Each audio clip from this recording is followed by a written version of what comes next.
So I was just editing and I figured that I'm not looking at the camera much during this whole episode. I just wanted to give you a heads up in case you don't like that kind of stuff.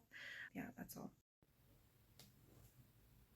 Hello, this is Ozzy and welcome to day 4 of me trying to record something. This is my 4th day and I've been trying to do a video for my channel after a month, but I'm failing somehow. I think I told you before that it is getting harder and harder for me to record something, and everything feels just not right. So however this one goes, I'm going to upload it anyway, and yeah, I'm just tired. The past month, the January, was probably one of the hardest months I've ever had, if not the hardest. I wasn't feeling really well, and I'm getting better though, but yeah, I wasn't feeling really well, and I didn't get much done. I was like, I had zero productivity. Okay, not zero, but like close to zero. I didn't study any languages. I barely went to work, and whenever I was there, I was just yawning, regretting life, hating people, and just wanting to go home and sleep. And yeah, but things are getting better, and I'm back on Twitter, so that's a good change. I've missed there, and the people and the whole vibe of like our community. Yeah, I think this is kind of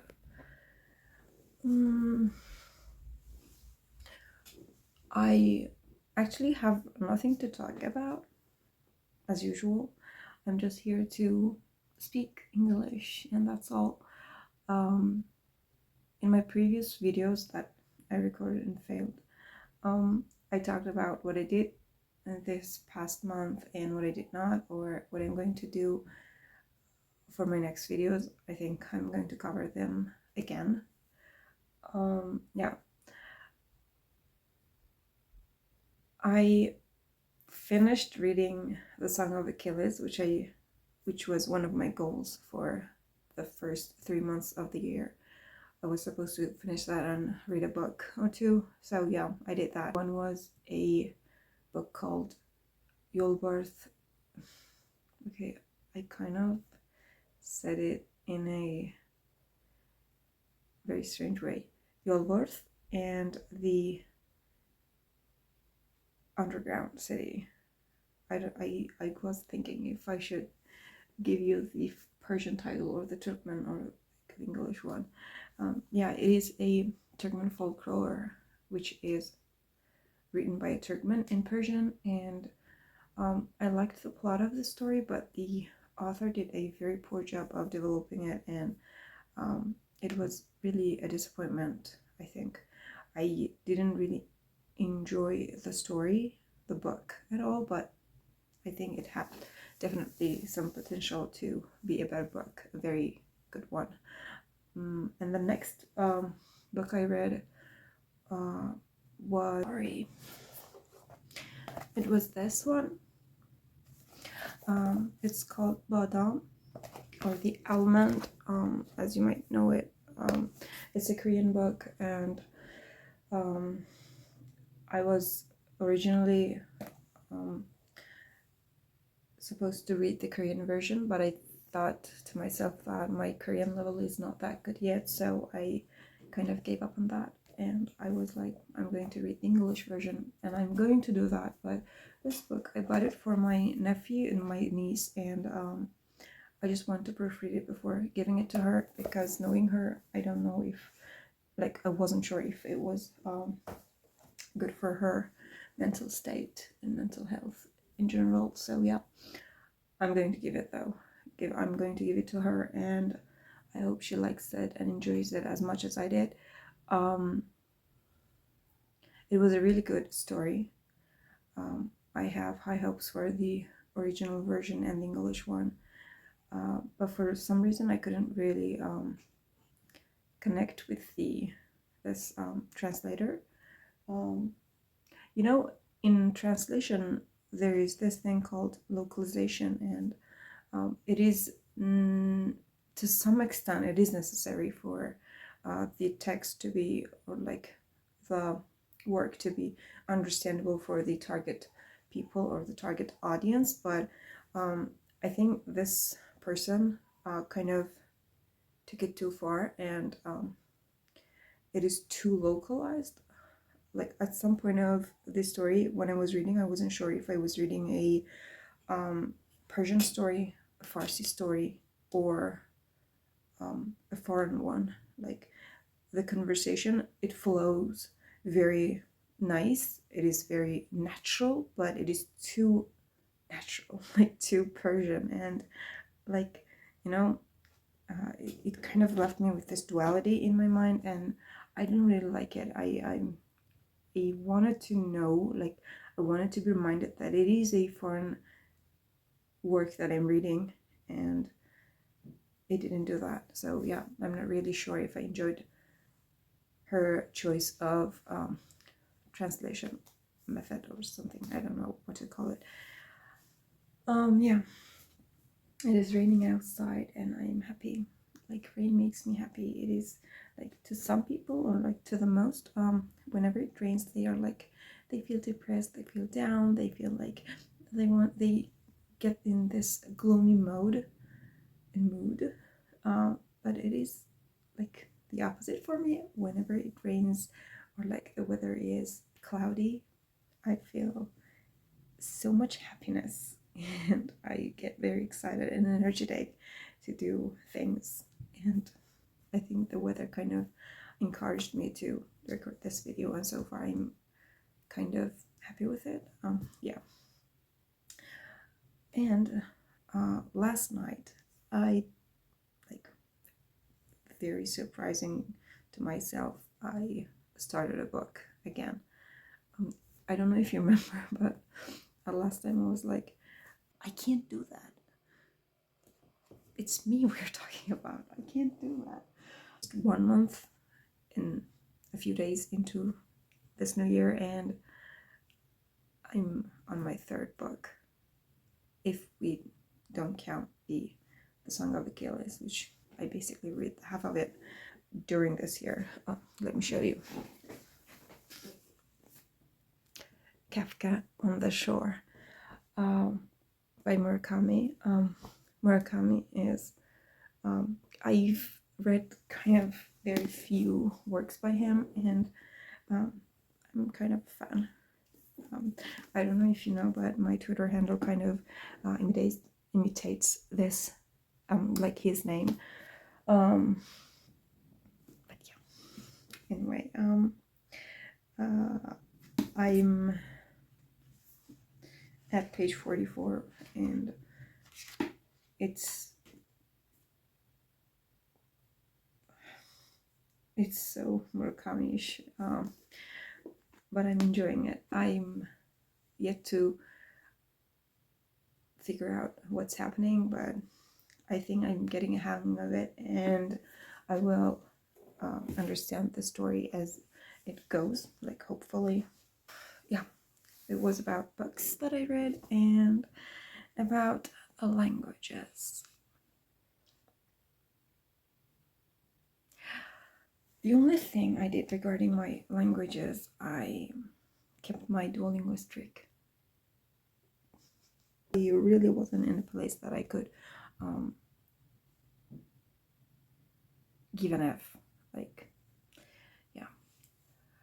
But whatever, I did it, and I don't have I mean, I have regrets, but I can't really blame myself. It was how it was, and I had no other choice.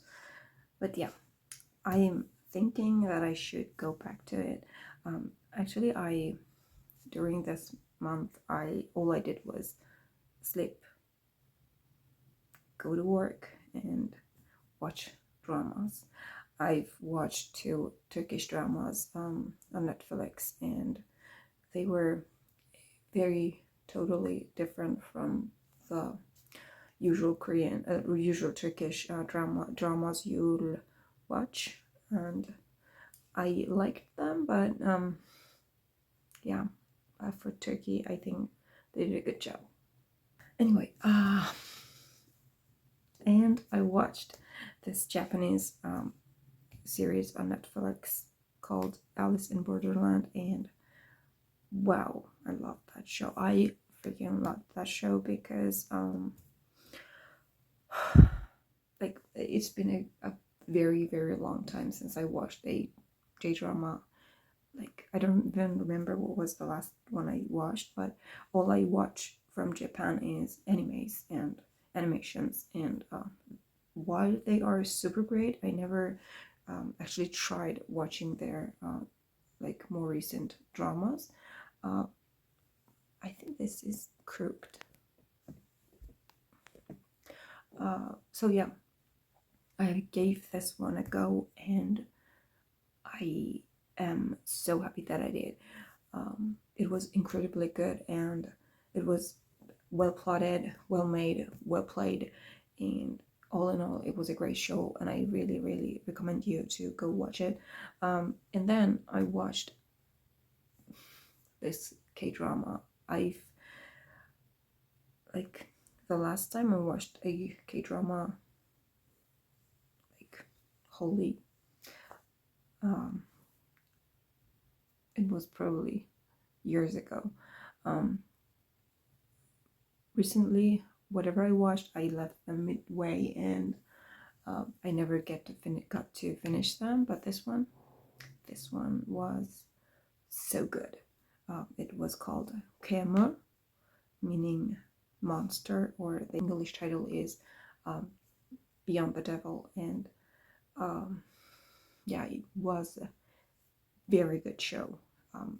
I recommend you to watch it as well. It's for 2021, I guess, but it was, yeah, I just watched it and I really liked it. And during that time that I was watching it, I binge watched it actually, and I was kind of motivated to study Korean again. However, I wasn't really in the right mindset to do that, and kind of gave up on that motivation. And yeah, I didn't do that. Yeah, I have nothing else to talk about for my next videos, because I don't know if I can continue like this, like talk about almost the same topics every time, because I have a very boring life. Nothing happens to me. I think it's boring to watch me as is, so I think I need to add more spice to it. And I was thinking I should maybe pick a random topic for my videos. I think I'll use this one of these topic generator machines to decide which topic I'm going to cover, and I'm going to go and search for the related vocabulary, idioms, and expressions, or maybe like read about them and learn more about them and talk about them. I think that way I can expand my vocabulary, and yeah, I think that will be definitely helpful. I think it will be hard, and I probably I won't be able to stick to it at some point, or like sometimes, but for now that's the only option I have, and yeah, that's it. In my previous videos that I like recorded before, at the end of the video I was going to say goodbye in Korean, and you know, we have 2 ways of saying, I mean, I say we, but I mean Koreans have 2 ways of saying goodbye. It depends on either the person talking is leaving or staying. So I was really doubting if I should use 안녕히 가세요 or 안녕히 계세요, because I wasn't sure if I was the person who's leaving or you are the person who's leaving. And I kind of concluded that I'm the person who's leaving because I'm recording this for you. So I will start it and I end it and I will leave you. So yeah, basically I'm the one who's leaving. So I'm decided on which one to use. And actually, I've always known that Koreans use it, like broadcasters, they always use it at the end of their podcasts, their like vlogs or anything. And but I wasn't really sure why they did that. And after giving it a thought, I kind of figured out. I don't know if my logic is actually, what's the word for it? I don't want to say acceptable, but like, yeah. Anyway, I don't know if my logic makes sense.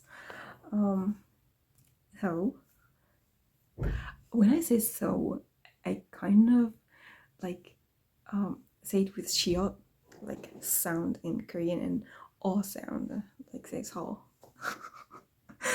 I don't know why I do this, but I do it. Yeah. So, cha. Cha is so. 차.